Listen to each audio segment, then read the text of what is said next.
বন্ধুরা, এই ধরনের অঙ্ক যদি পরীক্ষায় দেখেন, ঘাবড়ানোর কোনো বিষয় নেই।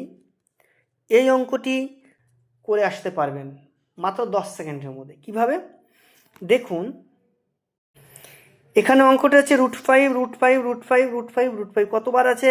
5 বার। আমি এখান থেকে 1 বিয়োগ করে কত করব? 4।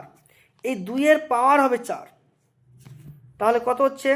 2 গুণ 2 গুণ 2 গুণ 2, মানে 4টে 2 গুণ করলে কত হয়? 16।